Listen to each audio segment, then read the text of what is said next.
I don't know, but I feel like, when we come on Wednesday, I feel like we are joining again after a long time. It feels like we have been, away from a long, long time We now. went on a holiday. Yes, every week you're on a holiday, isn't it? Yes, I mean, say when you come back on Wednesdays and you're fully charged for a week. That's correct. That's a nice one. Okay, that's good. Yeah, actually, I used to go to temple for on the weekend and get charged for the whole of the week as well. So come back on Wednesday and get charged for the next week. I know. I know. Okay, let me say again, and then we can chant the pranam mantra. Om Jnanatimirandasya Jnananjana Chakshurunmilitam Yena Tasmai Shri Gurave Namaha Shri Chaitanya Manobhishtam Sthapitam Yena Bhutale Swayam Rupa Kadamayam Dadati Sopadantikam Vandeham Shri Guru Sriyuta Padakamalam Shri Gurun Vaishnavamscha Shri Rupam Sagajatam Sahagana Raghunatham Vitam Tam Sajivam Sadhvitam Savadhutam Parjana Saitam Krichaitan Devam Shri Radha Krishna Padan Sahagana Lalita Shri Shakhan Vitamscha Nama Om Vishnu Padaya Krishna Prishtaya Bhutale Srimate Bhaktivedanta Swami Niti Namine Namaste Saraswati Devi Gauravani Pracharine Nirvishesha Shunyavadi Pashati He Krishna Karuna Sindhu Deenabandhu Jagatpate Gopisha Gopika Kanta Radha Kanta Namastuti Tapta Kanchana Gaurangi Radhe Vrindavaneshwari Vishavanu Sute Devi Pranamami Hari Priye Vansha Kalpatarubhyascha Kripa Sindhubhya Eva Cha Patitanam Payo Vaishnavebhyo Namo Namaha Jai Shri Krishna Chaitanya Prabhu Nityananda Shri Advaita Gadadhara Srivasadi Gaura Bhakta Vrinda Hare Krishna, Krishna Krishna, Hare Hare, Hare Rama, Rama Rama, Hare Hare. Hare Krishna. Okay, so nice to see you all back again. Thank you. So we are in chapter 10 and very important chapter again, where Krishna is explaining about pure bhakti. And we have discussed till verse 9. So verse 8, 9, 10, 11, these are called a Chatushloki Bhagavad Gita or Chatushloki Gita. By understanding this 4 sloka, basically it's the essence of Bhagavad Gita. Right. So the essence is this 4 verses where we understand about how Krishna is talking about pure bhakti and what are the ways, the symptoms of pure devotees, and Krishna is actually source of everything. So we'll just quickly recap our verse 8 and 9 so we are in context. I hope you could have got time to go through the complete purport of Srila Prabhupada. Anyway, let's see. So text 8 where Krishna says Aham sarvasya prabhu mata sarvam pravartate iti matva bhajante mam buddha bhava samanvitah, where Krishna told that I am the source of all spiritual and mental worlds. Krishna is saying I am actually the source of everything and everything emanates from me. The wise who perfectly knows this engage in my devotional service and worship me with all their hearts. So knowing Krishna is the source of all spiritual as well as material worlds, and knowing that everything actually coming from Krishna, then we engage ourselves in devotional service and worship Krishna with our heart. That's the very first point, understanding that Krishna is the source of all and everything. And then we went through so many paragraphs. And then in text 9, Krishna says that once we have the devotional service and while we understand the Krishna source of everything, what happened? Then matchit madgata prana vodhayantas parasparam katyantascha mam nityam tushyanti cha ramanti cha. What happens? Then the devotees, the thoughts of my pure devotees dwell in me. Can you imagine it? Krishna is saying that the pure devotees, they think of me. However, their thoughts also, I am also thinking about them. And their lives are fully devoted to my service. And they derive great satisfaction and bliss from always enlightening one another and conversing about me. Right? right? So we think of Krishna, of the pure devotee always thinks of Krishna. They are always devoted towards the service of Krishna, and hence they discuss about Krishna's pastime between in their conversation with the devotees, and they feel great satisfaction from that, and they feel get bliss as well, right? So sometimes people say ignorance is bliss. However, if you see, the knowledge is bliss, isn't it? It's not the ignorance is bliss. The knowledge about Krishna is actually blissful, because we cannot get bliss from something vague. We need someone to have this bliss to pass on to us, right? So they have the bliss and they pass on to us, right? So by discussing about Krishna, by discussing about Krishna's pastime, by taking Krishna's holy name, by associating with the devotees, by going to the dhamas, by studying the spiritual books like Bhagavad Gita, Bhagavatam, we associate with all these things, the limbs of bhakti, and then we feel the great satisfaction in that, right? Now, next. So these are basically symptoms of pure devotees, where they discuss about Krishna, say about Krishna, they think about Krishna, right? Now we'll start today from text 10. Okay, text 10, where actually Krishna says that I provide this intelligence by which we can come back to Krishna. Okay, let's repeat. Tesham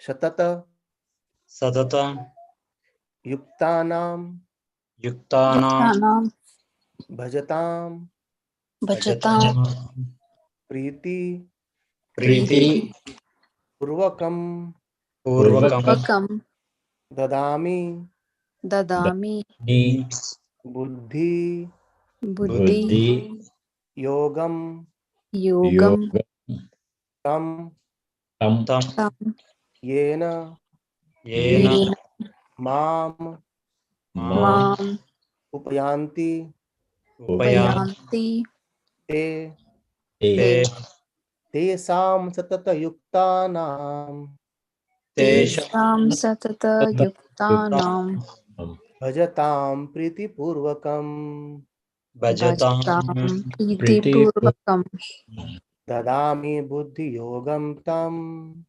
Dadami Buddhi Yogam Tam Yena Mam Upayanti Te. Yen Yena Mam Upayanti Te. Hare Krishna.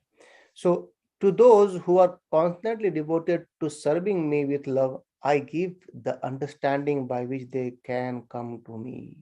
So, first, this text 8 says that Krishna is the source of everything, right?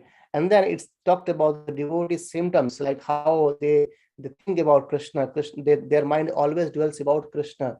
Their thoughts always talks about Krishna. And when they associate with the devotee, they actually relish the pastimes of Krishna by discussing with them, right? And they talk about Krishna. And then what happened? In that mood, in that devotion, they constantly serve Krishna. How? With love, isn't it? As Krishna is saying that Bhajatam Priti Purvakam. So devotion should be done with Priti, with love.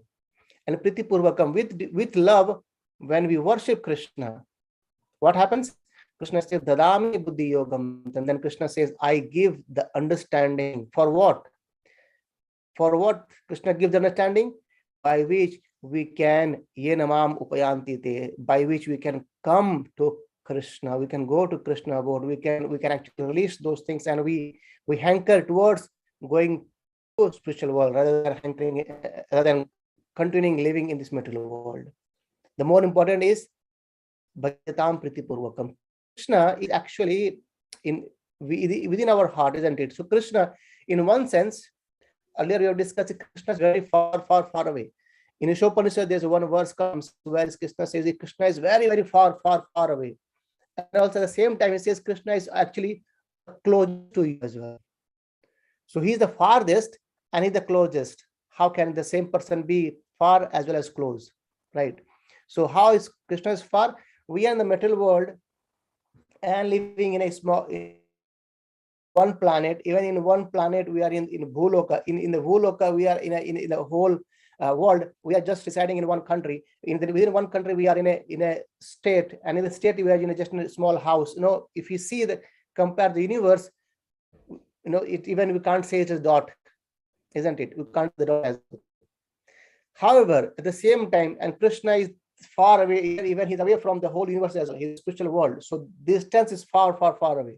At the same time, Krishna is the closest to us, because Krishna is the one actually who is living just beside the soul. Krishna is carrying the super soul. Krishna is with the soul all the time, right? So Krishna is so close. Krishna is so close, and Krishna is so far as well. The only thing is that our mood. So when we are serving Krishna with love, we can see Krishna's presence within us. And then that's how Krishna is saying that when we worship Krishna with devotion, with love, what happened? Krishna says, I provide this intelligence. So Krishna, the Paramatma, he provides the intelligence to us by which we can come back to Krishna. So what Krishna says? Krishna earlier says in chapter 4, if you remember, that take shelter of his spiritual master, right? And how can we go there? That how Krishna guides from here. Like if we have this, we have the faith, we have the devotion towards Krishna, and Krishna guides us towards a perfect spiritual master who actually in this succession, who can actually deliver us from these clutches of this whole Janamrita Jara Vyadhi, is the life cycle, the cycle of birth and death, old age and disease, right? That's how Krishna provides the intelligence, right? Krishna is saying that I provide the buddhi yogam. He gives the understanding, he gives the intelligence by which we can try to come towards Krishna. That's very important, isn't it? So anyway, the essence is that we wanted to go to Krishna's abode. We don't want to be in this material world anymore. And how it happens? By understanding the Krishna, the source of everything. And then Krishna, and then after that we start worshipping Krishna with devotion and love and devotion. And then Krishna gives the understanding by which we can come to his abode. Right, let's see.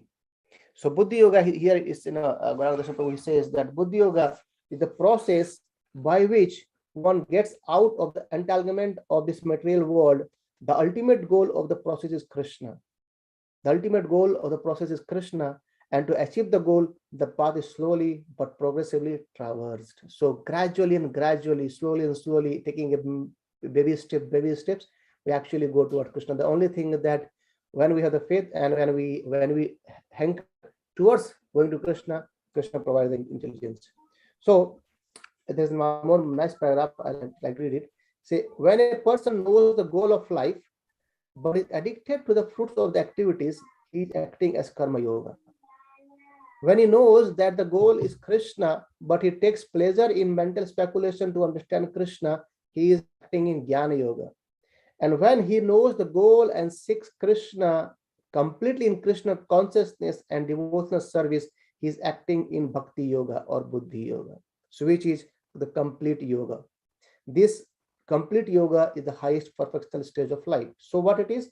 So when we understand that yeah, Krishna is supreme, but still when we so yoga means what? Yoga means linking. So when we do karma yoga, we are performing our duties, right? But at the same time we are linking to Krishna. That comes karma yoga. When we use our intelligence, speculation, everything, but we understand that Krishna is supreme as well. Try to link intelligence. That's called Jnana Yoga. However, the most and topmost and the epitome of all the yogas is Bhakti Yoga, that Krishna says in chapter 6 as well, isn't it? Krishna says the yoginam api sarvesham madgatenantar atmana Shraddhavan bhajate yo mam samayututamat. Krishna says that in my opinion is that the topmost yogi is the one who worship me with Shraddha, isn't it? The faith, the love. With faith, with love, when we worship Krishna, that's the topmost. That Krishna is saying in chapter 6. Now Krishna is saying that anyone who worship me with priti, with love, this comes Buddha Yoga or Bhakti Yoga, right? And which is the complete or the epitome of all the bhaktis. And even in Bhakti Yoga, we have different levels, but still the Bhakti Yoga is higher than all others, Jnana Yoga or Stanga Yoga or Karma Yoga or even others, right? So let's go through the couple of verses of Prabhupada. So Prabhupada says, in this verse, the word Buddhi Yogam is very significant. We may remember that in the second chapter, the Lord instructing Arjuna said that he had spoken to him of many things and that he would instruct him in the way of Buddhi Yoga. And now Buddhi Yoga is explained here. So Buddhi Yoga itself is action in Krishna consciousness, or that is the highest intelligence. Buddhi means intelligence, and yoga means mystic activities or mystic elevation. When one tries to go back to home, back to Godhead, and takes fully to Krishna consciousness in devotional service, his action is called as Buddhi Yoga. So Buddhi Yoga is actually basically engaging ourselves or engaging our intelligence in the highest activities, that is the Krishna consciousness. Right. And in other words, the Buddhi Yoga is the process by which one gets out of the entanglement of this material world. And the ultimate goal of the process is Krishna. Right. However, Prabhupada says that these people do not know this. And therefore, the association of the devotees and the bona fide spiritual masters are very, very important. So what happens when we associate with the devotees, we actually get more faith, even if we get Sukruti as well. So Sukruti is one of the important factors. So the blessings by serving spiritual devotees, we get Sukruti from there, and by the Sukruti we actually get faith towards Lord, towards the devotees, and that faith, when it expands more and more and more, what happens? We actually start worshipping Krishna. We actually get association of more devotees, pure devotees, and spiritual master. By association of both, we actually start worshipping Krishna well. And then we are on the perfect stage of yoga, or connecting ourselves with Krishna, that is with Krishna consciousness. Right. So the ultimate goal is Krishna. Right. However, the path is slowly but progressively traversed. So the path may be slowly, or sometimes it's even faster for the devotees. Even slowly, in one sense, we can say that we have been spending for years and not years, lives and lives, hundreds of lives in this, millions of lives in this whole cycle of birth and death. We do not know how many years or how many lives we have spent in other spaces. We have 8.4 million spaces, and we do not know where we were. However, as we have got this material body, as we have got association of the devotees, as we have got the Bhagavad Gita, and now it's our duty to take a next step for traveling towards Krishna through Krishna consciousness, right? And that by which we can actually achieve the ultimate goal. So the Bhagavatam says this very clearly, isn't it? It says, Save Pumsam Paro Dharmo Yato Bhakti Adakshaje. So it says that Save Pumsam Paro Dharmo. So we have all duties, isn't it? We have the duties towards our family, duties towards our country, duty towards our society. However, it says Paro Dharma, the highest duty of any living entity, especially is being changed for human being, because we can understand it, right? Any human being is that Yato Bhakti Adokshaji. So worshipping Krishna with bhakti, with love, and with devotion. That's how Krishna is saying here, that how to worship Krishna with love and devotion, right? Yes, and we read this part, that how it is karma yoga, when we know the goal of life, but we are working in fruitive activities, it's karma yoga, and then speculation in the jnana yoga, and the highest is bhakti yoga, right? This paragraph is very, very important actually. I like to read this one actually, right? Let's see it. So Prabhupada says that a person may have a bona fide master and may be attached to a spiritual organization, but if he is still not intelligent enough to make progress, then Krishna from within gives him instructions so that he may ultimately come to him without difficulty, right? So the process is to have a bona fide spiritual master and attached towards a spiritual organization, and then we can make progress slowly, and Krishna is going to inspire us within him. But when we have this faith, when we have the understanding, and Krishna inspires us to take next step, what to do next. Like for example, in ISKCON, we all know we follow four guiding principles. So initially, before coming to join ISKCON, we might not be following those things, like drinking tea or smoking or drinking alcohol and all other things, right? But gradually, when we progress towards it, eating angar, taking others, when we gradually progress towards it, when we have more association of the devotees, when we understand the philosophy more in a deeper way, when we take holy name of the Lord, right, then gradually think that, okay, now looks like, this is not a good thing to do. I think take another steps. So like giving up one of the item. Okay, from tomorrow, no more onion and garlic, for example. Right. Okay, from tomorrow, no more tea. Right. No more drink, no more smoking, no more. In this way, that's basically a step towards accepting one of our spiritual master, isn't it? So gradually we take baby steps, one steps towards accepting spiritual master. And once we accept it, what happens? We get Harinam Diksha, and then we make our path more stronger. Thus the initiation is very really first step. However, we make it more stronger, that okay, as of now, some 5 years, 6 year backs, I was eating meat or drinking alcohol or smoking cigarette, all things. But now in the due course of 5 years, I have given up everything. So bad habits has been gone now. So I'm attaching myself towards more on spirituality, right? And hence, spiritually, we accept spiritual master of that. And spiritual master also accept us, saying that, okay, now this fallen soul has actually come to the right path. So he makes us more towards the path of bhakti, right? So the qualification is that a person always engages himself in Krishna consciousness. How? With love and devotion, render all kinds of services. So there is no other qualification needed. We do not have to be a PhD holder or any, from any high qualified, universities or college or something like that, or having a very, very lavish or bungalow or house or having so much money. No, that's not a qualification. The qualification is to engage ourselves with love and devotion. And love and devotion anyone can have it. It doesn't matter anyone is poor or rich or educated or what, but anyone can have this poor. Hare Krishna, no problem. Okay.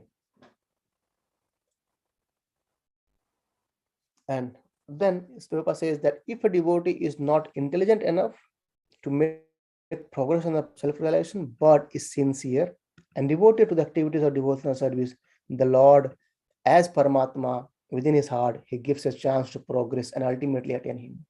So Krishna, so as I say, Krishna is actually very near to us. He's the nearest person to us, and he knows very well our intention. He knows very well where are we going to. Okay, am I chanting holy name for my material benefit or to progress in the spiritual, in a bhakti? Krishna knows very well, isn't it? And then Krishna guides us accordingly. Okay, so let's see the next verse, the 11th verse. 4th verse of Chatusloki Gita and 11th verse of chapter 10. Okay. Tesham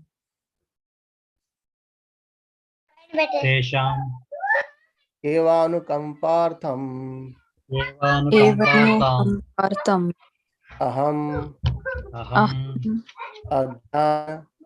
ajnam jam tamaha tamaha nashyami nashayami ashya atma atma bhava bhava so to jnana jnana deepena deepena bhaswata baswata tesam evanukampartham teshamevanukampartam aham ajnanajam tamaha aham ajnanajam tamaha नाश्याम्यात् आत्मभावस्तो nashayamyatmabhavasto ज्ञानदीपेन भास्वता. jnanadeepena baswata. So this verse says Krishna is mercifully destroy our ignorance. Aham agyamajam tamaha. So Krishna is saying that I actually take away this ignorance. Let's see. Special mercy, I dwelling in their heart, destroy with the shining lamp of knowledge the darkness born of ignorance. Right. So when we know or understand the Krishna source of everything, what happens? Then we somehow or other we start engaging ourselves in devotional service towards Lord. And then Krishna provides the intelligence by which we can come to him. And then in this verse, Krishna is saying that I, through special mercy, what happens? Evanukam partham, Krishna shows the mercy, special mercy, as he is living within our heart, and he says he destroys the destroy by the shining lamp of knowledge. Jnana Deepena, Krishna says, Jnana Deepena Bhaswata. So I with the lamp of knowledge, what happens? The darkness of ignorance is actually being destroyed by Krishna. Right. So gradually, what happens? That's how Krishna is going to give us intelligence. So what happens? The darkness or the ignorance which we have, ignorance also called the darkness, right? So ignorance which we have, that has been destroyed by the lamp of knowledge. Right. So if you see the first verse when we chant Om Jnanati Manandasya Jnananjana Salakaya, isn't it? Jnananjana. So with the torchlight of knowledge, the spiritual master destroys our ignorance, isn't it? He'll enlighten us with the knowledge. Okay. So again, Prabhupada talks about how Chaitanya Mahaprabhu, when he was in Varanasi. So some Mayavadis, they try to think that Chaitanya Mahaprabhu is a sentimentalist, but Chaitanya Mahaprabhu actually delivered them as well. So though there's a fact that Hare Krishna Mahamantra is not vague, or it's not coming from anything, it's actually coming from Shastra itself, right? And then Prabhupada also most talks about the Mayavadi philosophers. They think without discriminating one cannot have pure knowledge, right? For them, this answer is given by the Supreme Lord, that those who are engaged in pure devotional service, even though they be without sufficient education and even without sufficient knowledge of the Vedic principles, are still helped by the Supreme Lord, as stated in this verse. So Mayavadi philosophy actually they used to say to Chaitanya Mahaprabhu that, okay, why don't you study these Vedas properly? But why are you engaging yourself in just dancing sentimentally? Then I mean, there's a discussion, but the point is, Prabhupada says that even if you don't have intelligence, even if you're not educated, even if you don't have sufficient knowledge, however, but if we have faith toward Krishna, if we are following Vedic culture with as described by the acharyas, right? Krishna, he helps us, he provides us the knowledge. So there is a pastimes comes when Chaitanya Mahaprabhu visited South India. So there he saw a Brahmana, he actually with a book holding upside down, and he was crying. He was holding a Bhagavad Gita upside down and he was crying. He says, why? What happened? Why are you crying? Then he says, see, that Krishna is so merciful. Krishna is so merciful that he actually became a chariot driver of Arjuna. King of Dwarka, right? A king of Dwarka having so much opulent, he has chosen to become by his own a chariot driver of Arjuna, and that's how he was crying to see Krishna's mercy. And then Chaitanya Mahaprabhu says he actually have understood the sense of everything. Right? So understanding Krishna, it do not need any kind of knowledge, but the faith is an important one. However, if you don't have knowledge, Krishna provides us, right? So even Krishna says very well that Vedas service Ahameva Vedyo. So all the Vedas, all the 4 Puranas and the Vedas, everything, whatever you can see, is actually to understand Krishna, to know Krishna. That's how we discussed last week as well. That's how when Vyasadeva, he was actually in disappointment. He actually was thinking that why I'm not satisfied, even though I have written all the Puranas, Mahabharatas, Kavyas, isn't it? But still is not satisfied. And Narada Muni, his spiritual master, he says that you are not satisfied because you have not glorified Krishna thoroughly. So Krishna is there in the Vedas, but very little amount, and you have glorified more the Dharma, Artha, Kama, and Moksha. You have glorified more people to do their dharma and earn money and earn artha, and then engage themselves in kama. Then moksha. When they get frustrated in kama, they get moksha, but they are more engaged themselves in kama, more of engaged sense gratification. But you have not glorified Krishna completely. That's why you are not completely satisfied. Just imagine Vyasadeva, though writing every scriptures, he was not satisfied up on his own writings, right? And Narada Muni says that this is the reason, and then he composed Srimad Bhagavatam, which where he filled every single pages of Bhagavatam glorifying Krishna. And that's how Srimad Bhagavatam starts, that this is no cheating religion. So that's how Krishna, as I said earlier, even Chukunti Maharaj said that it cannot be known by material opulences, it cannot be known by highly qualified education, it cannot be known by highly high birth. It can be known by bhakti, and by your mercy, by the mercy of the devotees, by the mercy of spiritual masters, we can know Krishna, right? So we do not, to be very honest, if you see in this time, in this world, we do not have time to actually go back and study all the Vedas. Even Veda actually not completely available now. It's already being, so much, it's locked away, right? We have very, very little amount of, I think I was here reading somewhere, nearly 6 or 12% kind of that percentage as of Vedas are actually now we can find properly. Otherwise, all has been here and there, right? So we can't find proper all the shastras now as well. And even if you find these things, we don't have time, right? We have been engaging for 6 to 7 hours ourselves in sleeping, and then 9 hours in office work, right? So 17 hours already gone, and 2-3 hours watching TV and going here and there. So where's the time?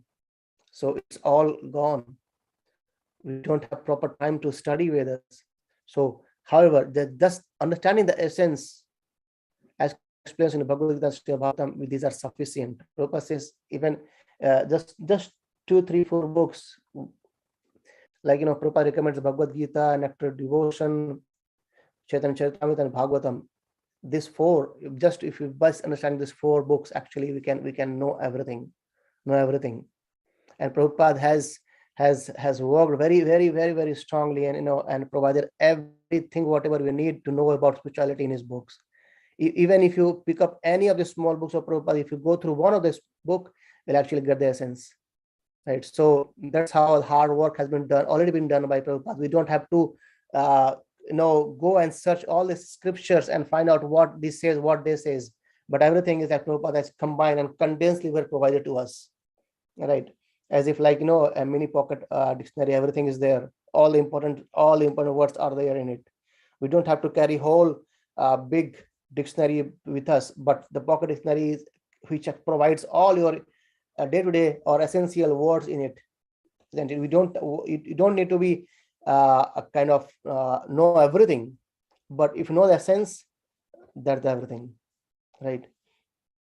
So where in the next verse Prabhupada says, the Lord tells Arjuna that basically there is no possibility of understanding the supreme truth. See, isn't it? There is no possibility of understanding Krishna. We discussed earlier as well in this chapter, isn't it? So it's very difficult to understand Krishna, right? Krishna is the origin of all qualities and personalities. How can we understand Krishna? Right? And also Krishna, I think, told earlier that in verse 2, that no one knows Krishna, the mysterious origin of everything, right? Even the devatas, the sages, even they do not know Krishna well as well. So what to speak of we common people? So Krishna already told to Arjuna in 2nd verse in the chapter 10 that no possibility of understanding the supreme truth completely, right?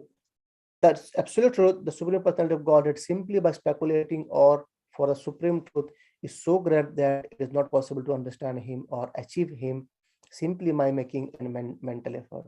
So mental speculation, mental effort is not going to work in this case. However, the man can go on speculating for several millions years, and if he is not devoted, so if not just only several million years of, even several millions of life also, if you can go on speculating, but if there is no devotion toward Lord, he is not a lover of Supreme Lord, he will never understand Krishna or supreme truth.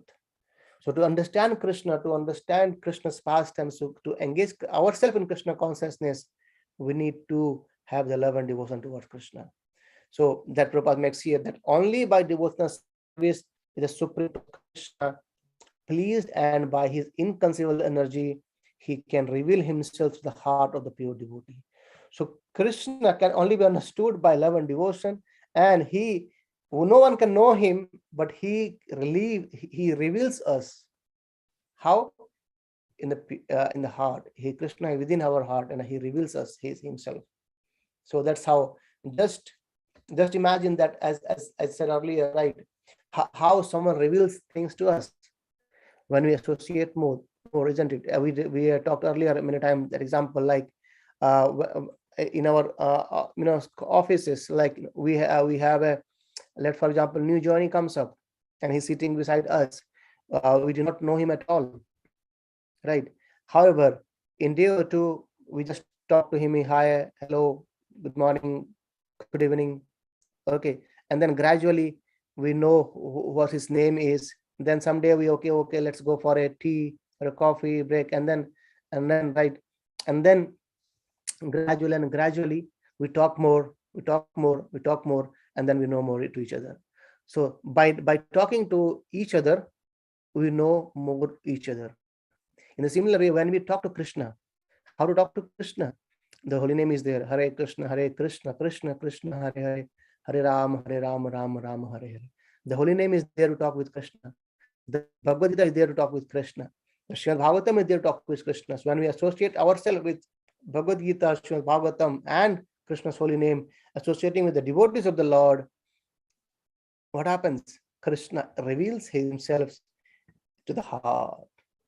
So no one can know Krishna, but Krishna is so merciful that he reveals himself to the heart. He gives us realization by which actually we can know there is supreme power and there is the Krishna. That's Krishna, right? So that's how the pure devotee always has Krishna within his heart. And with the presence of Krishna, who is just like sun, the darkness of ignorance is at once dissipated. So this is called a special mercy by Krishna, right, to the pure devotees. And Prabhupada also, in this next paragraph, Prabhupada mentions that what the reason why we are being actually in so much ignorance. The problem of the ignorance is the contamination of the metal association.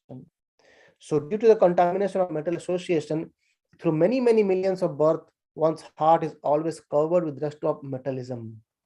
But when one engages in devotional service and constantly chant Hare Krishna, the dust quickly clears and one is elevated to the platform of pure knowledge. So it can be understood very easily, right? How this dust. So if you see at house, right, we need to clean the floors every day. We sweep it, swipe it out. Every day. That's why it looks clean. But just imagine if you go to a house where no one has opened the door for maybe some 10-20 years, right? If you go inside that, you will find so many dust, isn't it? So what happens? We need to clean the dust to see everything. Just for example, take a mirror. A mirror for 10 years, right? There's so much of dust in it. If you want to see yourself, you won't be able to see yourself well in that mirror. What you will do? You'll have to clean the mirror, isn't it? When you start cleaning the mirror, when the mirror is being cleaned properly, we can see ourselves clearly. Even if the mirror is cleaned half, we can see ourselves hazy. So once mirror is completely cleaned, we can see ourselves very well. In the similar way, when the heart or this dust, which is lying within this in the heart, is a thick layer of dust, and when this dust clears gradually, we can reveal ourselves. We can see our own self. So when we talk about see our own self, means what? I'm not his body. I'm a spiritual spark. I'm a spirit. That we can see. And then when it's the mirror of the heart is completely clean, we can see that actually I'm servant of the Lord. Right? That's how. And what are the process to clean those? We need the association of the devotees and chanting the Hare Krishna Maha Mantra. Right? So it says the nourishment of the seed, Bhakti Lata seed, is actually by chanting the Mahamantra, hearing Shravanam Kirtanam is the nourishment for the soul. It actually is the nourishment for the soul or bhakti seed. So it says Brahmanda Brahmite Kono Bhagyavana Jeev Guru Krishna Kripa Pai Bhakti Lata Bij. So in this whole world, Brahmanda Brahmite, if you just want to go to the whole world, and the one who is the most fortunate person is that who has got the Bhakti Lata Bij by the mercy of Krishna and by mercy of the Guru. So what happens? Earlier we discussed that Krishna provides this knowledge, isn't it? In this verse 10. So Krishna gives the knowledge by which actually we take shelter of a spiritual master. And then spiritual masters showers his mercy so that we know Krishna. So both goes hand to hand. And then what happened? Guru Krishna Prasade Pai. So by the mercy of the Guru and by mercy of Krishna, what we get? Prasad means mercy. By the mercy of Krishna and the mercy of Guru, what we get? We get Bhakti Lata Bij. We get the seed of devotion within our heart. And now it's our duty to nourish the seed. If the seed is there, and if you're not watering the seed properly, we won't see the plant. It will die, isn't it? But if we nourish this seed, or the seed with proper soil and fertile soil and water regularly, with everything, sunlight is there, everything is there, what happens? We could see very soon, accordingly, we can see this plant grows. So by nourishing that Bhakti Lata is shown in our heart by Guru's and Krishna's mercy, we need to nourish it by providing it proper nourishment like fertile soil. We need to make our heart fertile soil and water it properly. So to make our heart fertile soil and water properly is chanting the Hare Krishna Mahamantra, right? And associating the devotees, going to dhamas and reading Bhagavad Gita, Bhagavatam. Right? This way we can actually take the next step and see our own self and associate with Krishna. Right? So that's what Prabhupada says here, that by studying Bhagavad Gita, one can become a soul completely surrendered to Supreme Lord and engage himself into pure devotional service. So as Lord takes charge, one becomes completely free from all kinds of materialistic endeavors. Right? So that's how this is important, is to in this life to take shelter of Bhagavad Gita, and most importantly take shelter of Harinam in this Kali Yuga. Any quick questions or thoughts or any comments, or want to share something? If you have read something from this week, please feel free. I will stop it here. Hare Krishna Prabhu. Hare Krishna, Prabhu. Yeah, we have discussed the couple of points, the one which you told, right? Like once we gradually increase ourselves towards Krishna, then we will stop the things what we were doing before coming to Krishna conscious. That's really, really true, because I have been noticed those things. Yeah. Okay, thanks for sharing this. Yes, that's correct. Yes, I mean, every devotee has experienced it, and it's kind of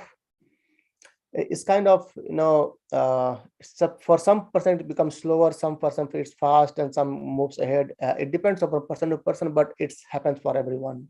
I think just Devendra uncle, he left the group, but he was sharing some time back in I think in couple of years back, he was sharing that before coming to Krishna consciousness, before coming to our Sangha and discussing about Krishna, he was smoking and trying to quit smoking, but he was not able to do it. But after coming to association of the devotees by chanting the holy name, and now he has completely give up smoking without any effort. Right? So that's how it is. So Krishna takes care of us. He knows and he takes care of us. Right? Thanks for sharing your relation, Prabhu. Hare Krishna.